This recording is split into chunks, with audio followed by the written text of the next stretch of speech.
India अलग अलग cultures और स्पिरिचुअल ट्रेडिशंस का देश, बहुत सारे एसेटिक ऑर्डर्स का घर है। इनमें से अघोरी और नागा साधु अपने अनकन्वेंशनल प्रैक्टिसेस और रहस्यमय तरीके से अलग दिखते हैं। अक्सर रहस्य में छुपे हुए और मिसअंडरस्टूड, ये दोनों सेक्ट्स हिंदू एसेटिक ट्रेडिशंस के एक्सट्रीम्स को रिप्रेजेंट करते हैं। ये सोसाइटल नॉर्म्स को चैलेंज करते हैं और ऐसे प्रैक्टिसेस को अपनाते हैं जो ऑ और एप्रीहेंशन दोनों को इवोक करते हैं। अघोरी डेथ और डीके से जुड़े अपने एक्सट्रीम रिचुअल्स के लिए जाने जाते हैं, लाइफ और डेथ की ड्युअलिटी को ट्रांसेंड करना चाहते हैं। दूसरी तरफ नागा साधु अपने नेकेडनेस और मार्शल ट्रेडिशंस के पालन के लिए पहचाने जाते हैं। वो अपनी जिंदगी शिवा की वर्शिप को डेडिकेट करते हैं। दोनों ऑर्डर्स अपनी लिनिएज को शिवा से जोड़ते हैं, जिन्हें आदि योगी यानी पहले योगी के रूप में पूजा जाता है। वो शिवा के अनकन्वेंशनल नेचर के एसेंस को रिप्रेजेंट करते हैं। उनके प्रैक्टिसेस हालांकि बाहरी दुनिया को अजीब लग सकते हैं, फिजिकल वर्ल्ड की इम्पर्मनेंस की उनकी डीप अंडरस्टैंडिंग से स्टेम होते हैं। अघोरियों और नागा साधुओं दोनों की ओरिजिन्स एंटिक्विटी में डूबी हुई है। हालांकि उनका एग्जैक्ट इमर्जेंस लेजेंड्स और ओरल ट्रेडिशंस में श्राउडेड है, उनकी रूट्स को एंशिएंट शैवाइट ट्रेडिशंस में ट्रेस किया जा सकता है। ऐसा माना जाता है कि अघोरी टैबू को अपनाने पर अपने एम्फेसिस के साथ 10वीं शताब्दी सी के आसपास इमर्ज हुए थे। उनके प्रैक्टिसेस को कापालिका और कौला ट्रेडिशन से जोड़ा जाता है, जो स्कल्स और क्रीमेशन ग्राउंड से जुड़े रिचुअल्स पर जोर देते थे। नागा साधु मार्शल प्रैक्टिसेस से अपने एसोसिएशन के लिए जाने जाते हैं, अपनी रूट्स नाथ सेक्ट में पाते हैं। 11वीं शताब्दी के आसपास गोरखनाथ द्वारा स्थापित नाथ ट्रेडिशन योगिक प्रैक्टिसेस और कुंडलिनी एनर्जी के अवेकनिंग पर जोर देती है।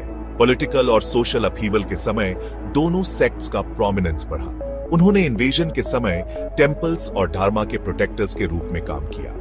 उनकी फियर्स इंडिपेंडेंस और मार्शल स्किल्स ने उन्हें बराबर सम्मान और डर दोनों दिलाया।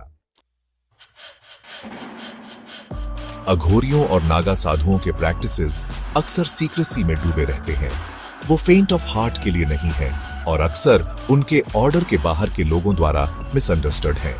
अघोरी उन रिचुअल्स में संलग्न होते हैं जो सोसाइटल नॉर्म्स को चैलेंज करते हैं।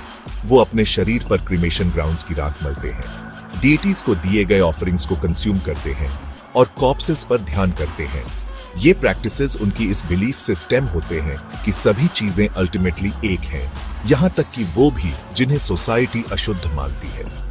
दूसरी तरफ नागा साधु अपने नेकेडनेस के लिए जाने जाते हैं। वो सभी वर्ल्डली पोजेशंस को त्याग देते हैं और एक एसेटिक लाइफस्टाइल को अपनाते हैं। वो कठोर हाथा योगा का अभ्यास करते हैं और अपने बॉडीली फंक्शंस को कंट्रोल करने की अपनी एबिलिटी के लिए जाने जाते हैं। उन्हें मार्शल आर्ट्स में भी ट्रेन किया जाता है और शिवा के प्रति अपनी अलीजेंस के सिंबल के रूप में त्रिशूल रखते हैं। Distinctive paths, shared beliefs, comparing the two orders. जहां अघोरी और नागा साधु अपने प्रैक्टिसेस में अलग दिखाई देते हैं, वे शैविज्म में निहित फंडामेंटल बिलीफ्स को शेयर करते हैं। दोनों ऑर्डर्स एसेटिसिज्म की ट्रांसफॉर्मेटिव पावर और जन्म और मृत्यु के चक्र से मुक्ति के अल्टीमेट गोल पर विश्वास करते हैं।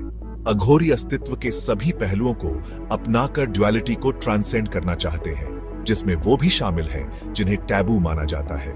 नागा साधु अपने त्याग और शारीरिक अनुशासन के माध्यम से अपनी इंद्रियों को जीतना और आध्यात्मिक ज्ञान प्राप्त करना चाहते हैं।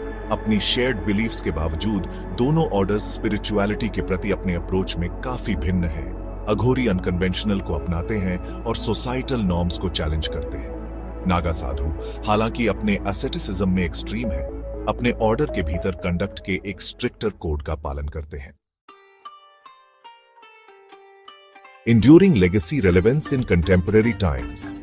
आधुनिक भारत में अघोरी और नागा साधु दोनों ही लोगों को फैसिनेट और इंट्रीग करते हैं। हालांकि उनकी संख्या कम हो गई है, फिर भी वे भारत के आध्यात्मिक परिदृश्य का एक अभिन्न अंग बने हुए हैं। अघोरी अपने अनकन्वेंशनल प्रैक्टिसेस के साथ जीवन की क्षणभंगुर प्रकृति और मृत्यु की यूनिवर्सैलिटी की याद दिलाते हैं।